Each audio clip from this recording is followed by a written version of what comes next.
Good morning, everybody. Welcome back to the Wamly podcast, where we help you solve the people puzzle. As always, my name is Francois. I'm your host from Wamly. And today I'm joined by a phenomenal individual, a dear friend of mine, Dorah Tlala. I hope I pronounced that correctly, Dorah. Thank you so much for being on the show. It's awesome to have you here. And if we can start by you introducing yourself to the audience. Okay, Francois. I'm very excited. Yes, Francois is not just uh, uh, Francois. It's even hard for me to produce you as my service provider because you are more a friend, a solution giver, more a partner actually, an extension of what I do and making my life more easier. So we in the same kind of space.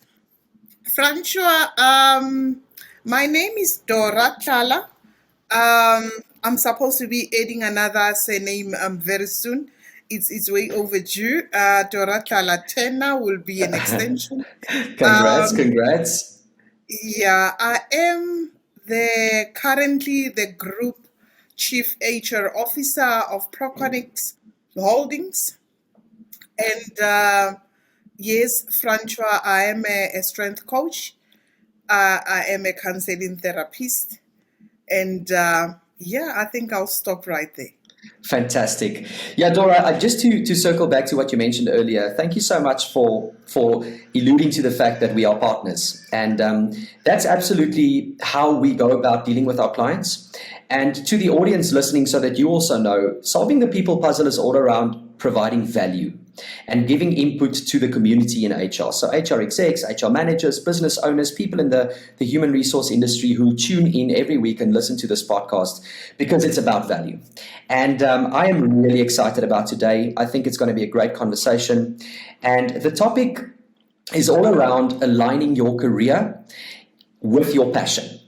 And the conversation really started off with yourself and me talking about the world we're living in now, people going to work every day, spending 70 to 80% of their lives at work, and how sad it is that some people aren't in flow and not following their passion.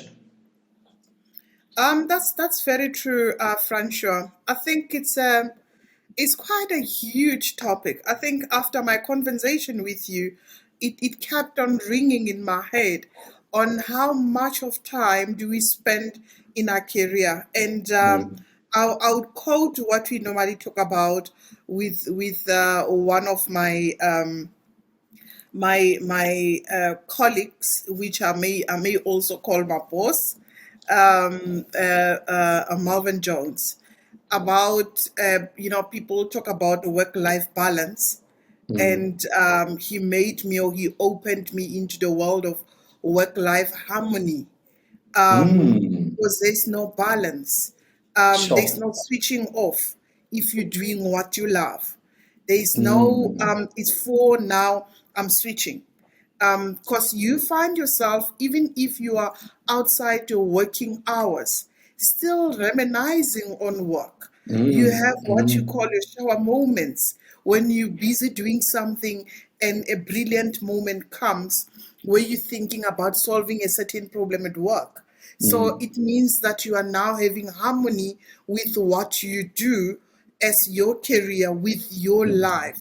So if you have chosen or you're living in a career that you do not love, that you do not have passion for, it means now you must now create what they name work-life balance. You need to switch off. There's no harmony between what you do and for a living, because they call it what you do for a living.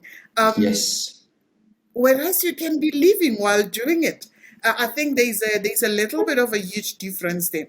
So I think we need to be looking at, especially in this space, how do you ensure that you have passion for what you do?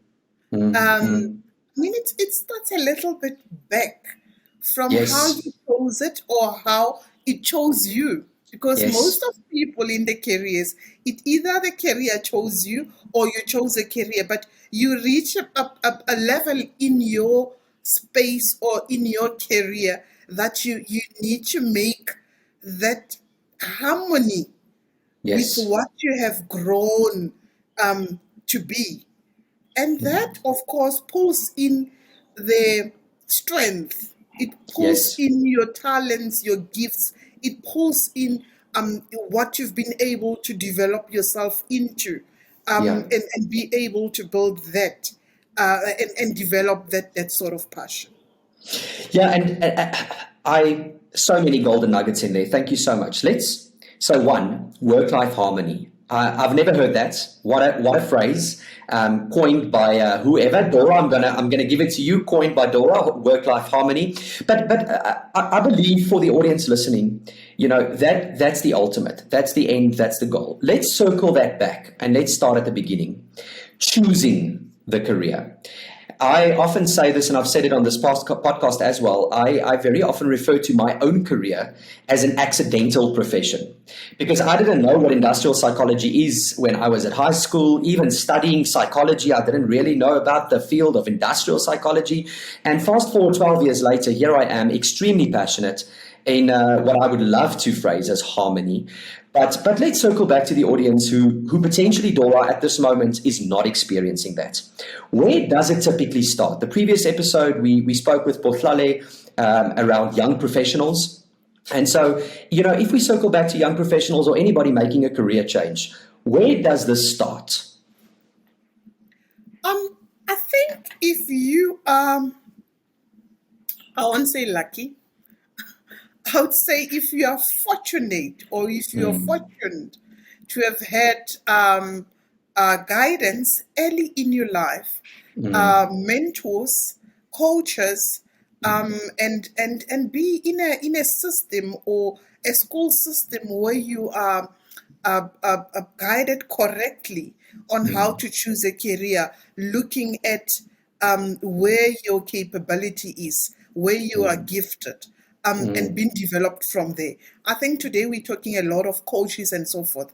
I think this coming generation are really fortunate because we can be able to see how good they are from early stages and be able to channel them into where they're going to flourish.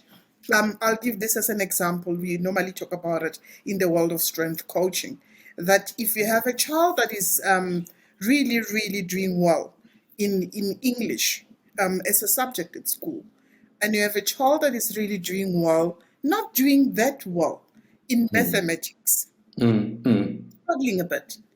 In most of the time as parents, what do we do? Which extra classes do we take them to? To the maths. To the maths.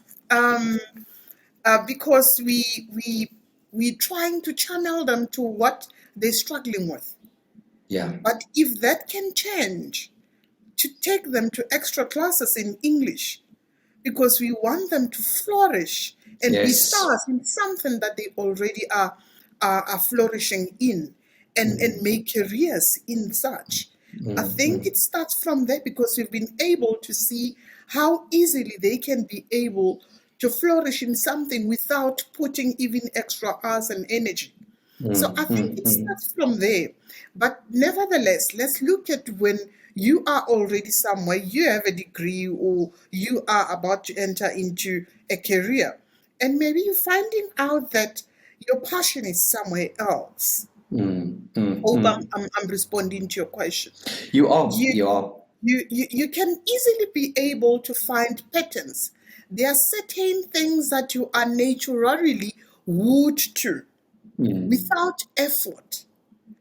You then see that this is something that, when they talk to Francois about human conversation, talent, when they speak to Francois about interviews and so forth, you see the smile, you see that he starts glowing immediately.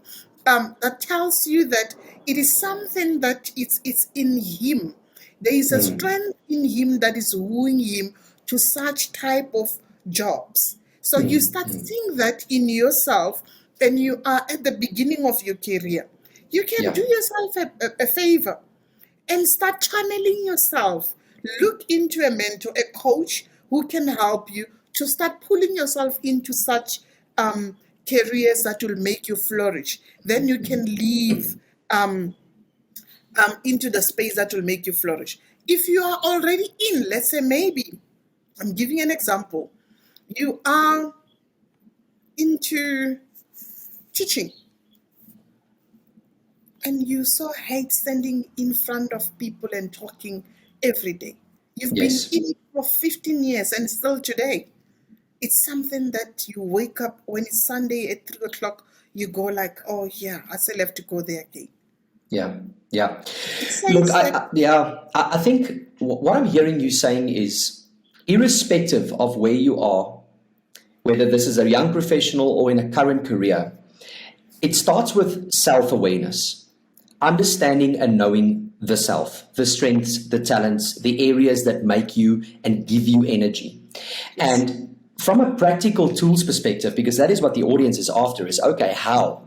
That aspect of building towards a place of passion and flourishing and being in flow can be acquired through insight from a coach, conducting an assessment like the Gallup Strengths Finder or many of the assessments out there that give you a mirror to look into, and then have someone, a counselor, a coach, as you say, the youth is privileged. That is a much more of a hot topic than it was 10, 15 years ago.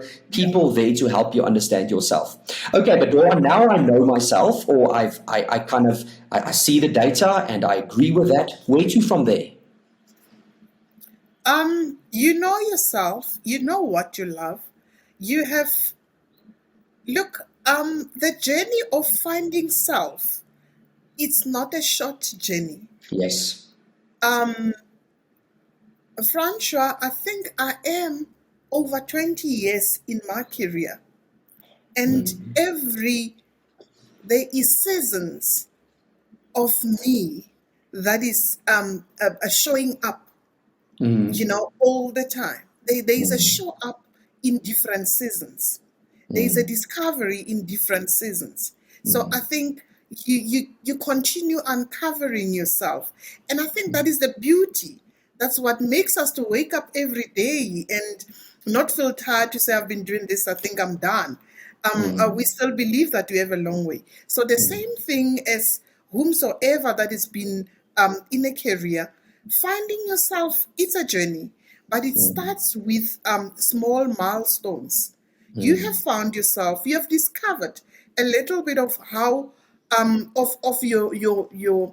I'll go a little bit deeper. Your raw material, how you've been designed, the type of a person that you are, the type of capabilities that you've been made of, and you now start investing.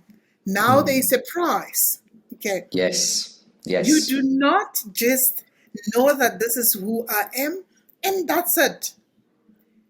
You now have to pay the price. You now have to develop what you have discovered, because it needs to be refined.